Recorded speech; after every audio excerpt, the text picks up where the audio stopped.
Hello বন্ধুরা, এই pharmacist Mishu health হেভেনের পক্ষ থেকে আপনাদের জানাই শুভেচ্ছা ও অভিনন্দন। আজ আমরা ফোলিক কিডস ওরাল সলিউশন নিয়ে আলোচনা করব, যার জেনেটিক নেম হচ্ছে ফোলিক অ্যাসিড। চলুন তাহলে শুরু করা যাক।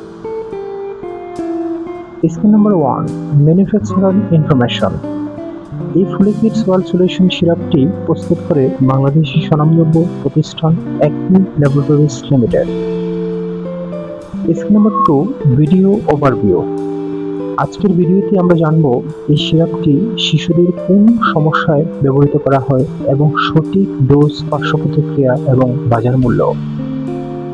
Scheme number 3, what is Folic Kids oral solution.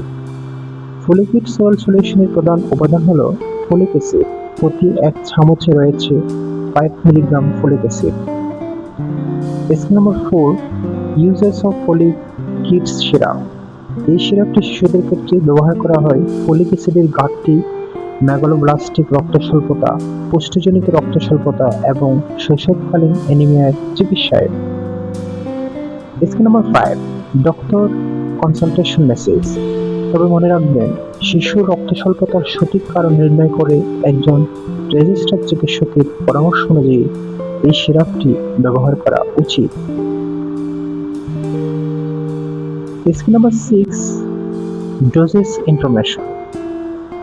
এবার চলুন জেনে নেওয়া যাক ডোজ সম্পর্কে। 1 বছরের কম বয়সী শিশুর ক্ষেত্রে প্রতি কেজি ওজন অনুযায়ী সর্বোচ্চ 500 মাইক্রোগ্রাম পর্যন্ত দেওয়া যেতে পারে। Scheme number 7, safety advice. রক্তবর্ধক বা ফোলিক অ্যাসিডযুক্ত সিরাপ ব্যবহারের আগে অবশ্যই চিকিৎসকের পরামর্শ নিন। আপনারা চাইলে কমেন্টে শিশুর বয়স ও ওজন লিখে প্রশ্ন করতে পারেন। Scheme number 8, side effects. এই সিরাপটির তেমন কোনো গুরুতর পার্শ্ব প্রতিক্রিয়া নেই, তবে মাঝে মাঝে হালকা গ্যাস্ট্রো ইন্টেস্টাইনাল সমস্যা দেখা দিতে পারে। Scheme number 9, price information. Folic Kids oral solution 100 millilitre সিরাপটির বর্তমান বাজার মূল্য 50 টাকা। এটি যে কোনো ফার্মেসিতে সহজেই পাওয়া যায়। বন্ধুরা, হেলথ হেভেনের সঙ্গে সুস্থ জীবনে পথে হাঁটুন। ভিডিওটি ভালো লাগলে লাইক দিন। প্রতিদিন স্বাস্থ্য টিপস পেতে ফলো করেন আমাদের ফেসবুক পেজে। নতুন নতুন ভিডিও পেতে আমাদের চ্যানেলটি সাবস্ক্রাইব করুন এবং প্রিয়জনদের সঙ্গে শেয়ার করে ছড়িয়ে দিন সুস্থতার বার্তা।